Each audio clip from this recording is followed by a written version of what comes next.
Hi, everyone. My name is Candace. I am the owner of Alfred and Associates Financial Services. It's a tax and bookkeeping um, business, and I am one of the students in Bryce's training program. Today, I wanted to talk to you guys about starting a bookkeeping business. What are some of the things that you will need to start your bookkeeping business? Or if you're in the process of starting your bookkeeping business, maybe these are some steps that you might have missed. The first thing that I would like to speak about is education. You can either get education through going to take some classes, and some of these community colleges, they have like accounting programs that you can take for like a few months, and you can get the basics. Also, you can also there's free online courses that you can take as well. I've said in some other videos that I went through Intuit, they have a bookkeeping program as well. Some bookkeeping classes. It's visual.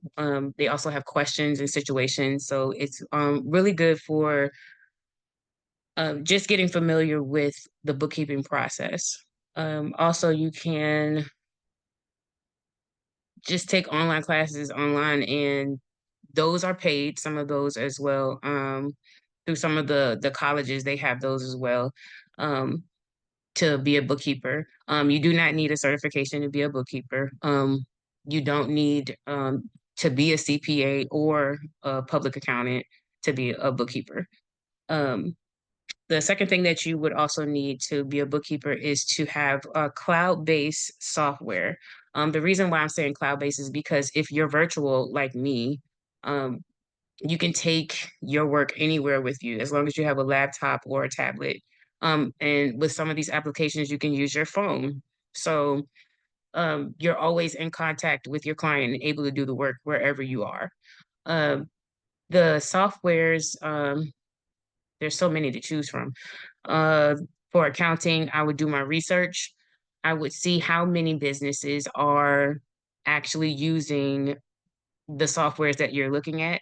I would also look at the interface of the software to make sure that it's user friendly for you. Some of us are computer illiterate, and I'm not all that computer savvy, so I want to choose the one that's best for me, that I can move through and is not so difficult. Um, but for some other people, they may understand some other softwares. I would do my research on that. I would see if the businesses that are using QuickBooks can, oh no, I said QuickBooks. I didn't want to shout them out, but that's what just happened. But I've used Wave as well. They have so cloud-based softwares that you can choose from. There's so many out there, but I'm just gonna name a few. QuickBooks, Zero, Wave, Sage, FreshBooks. Oh man, there's just so many. There's so many accounting softwares that you can choose from. I would just do my research and see how many businesses use those um softwares in the country. If you plan on not just being local, um, because it's easy to, if a business already has that particular software, or and then you have that software, it's easy for you guys to integrate together. Um, than for you to go learn a whole nother software because that client has different software than what you use, if that makes sense. The next thing I would want to speak about are, if you're going to start your bookkeeping business, you need to have some form of how you're going to upload documents and keep documents safe and secure for your clients. We're talking about people's finances. So that needs to be safe and secure in somewhere where other people can't get in. Um, if you don't want to pay for a CRM, uh, I don't think I'm recording this. I might be. I'm sorry. If you don't have a CRM, which CRMs can become expensive, they do have some kind of free. They're not free, but they're kind of cheap, like Zapier and HubSpot and things of that nature. But the freest document place where you can upload your documents would be Google Drive. Um, Everybody has Google. Most people have a Gmail. If you have a Gmail, you can get Google Drive, and you can upload files on that. And those files can only be, you can make it so that those files can only be shared with you and your client. Um, until you get to a place where you can pay for a CRM, or you may never want to have a CRM. You may can just use your Google Drive. Also, you can do that through Microsoft 365 Office. That can be expensive yearly. For some people, if you're just starting out and you want to make this as inexpensive as possible, then I would just use something like Google Drive and try it out. Also, the last thing is, it's not the last thing, but one of the last things you need to do is figure out a standard of operating procedure, SOPs.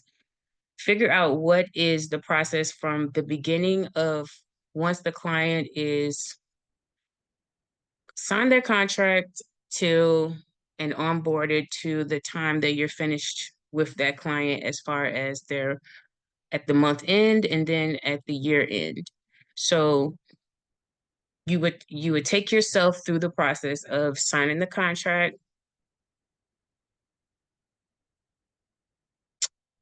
onboarding the client, getting all their documents, maybe jumping on a Zoom and talking about those documents and seeing if you understand everything and if the client understands everything, how long it takes you to do their monthly bookkeeping, and then their financial statements, going to that step, and then explaining to your client what their financial statements mean, what's on them, if they have any questions.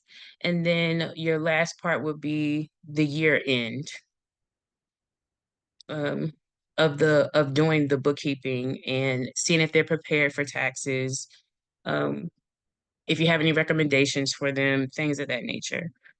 That would be your standard operating procedure. And then you would take yourself through that. And then that's how you would move your client through the process of bookkeeping each month, the same way every time.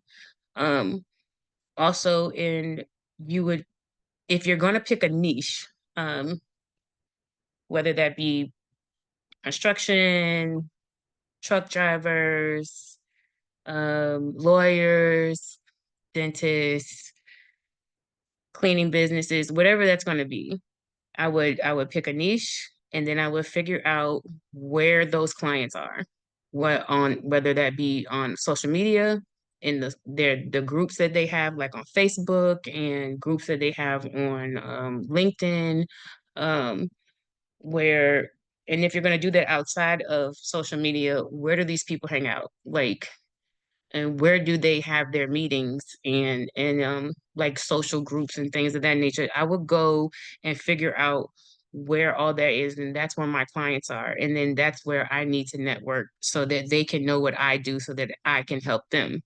That would be some of the steps that I would take if I was starting my bookkeeping business, and the steps that I've taken to start my bookkeeping business, and also my tax business. If you want help growing your business, click on the link in the description to book a call with Bryce and see if he can help you. Um, Bryce has been a huge help, um, for I had already started my business, but getting clients was probably one of the walls that I hit after I got my first two clients. I kind of stayed stagnant. So I wanted to figure out where my clients were, and I didn't have a niche. So that's why I'm telling you, if you have a niche, then you at least have that step taken care of. I didn't have a niche. I was just taking clients, and seeing what I like to do. So that's what I'm in the process of doing now. I want to see if I want to work with people who just do services, or offer services. And like, I don't know about if I want to do nonprofits or not, or if I want to work with lawyers and things of that nature. So that's the thing that I'm doing now, is I'm trying to figure out who my clients are, and then what I want what part of it what part of those people I want to work with. And that's what Bryce is helping me with. Um, I think the program is focused around my specific needs. And when you get in the program, your program will be specific to your needs. So that's why I'm saying, if you want help growing your business, click the link in the description and to book a call with Bryce to see if he can help you, because I had no idea that starting my bookkeeping business, I should have probably picked a niche. So that's my own little story. Thank you guys for listening to me today. I'm starting to get a little razzled. But thank you guys for listening. I'll see you guys on the next video. Thanks a lot.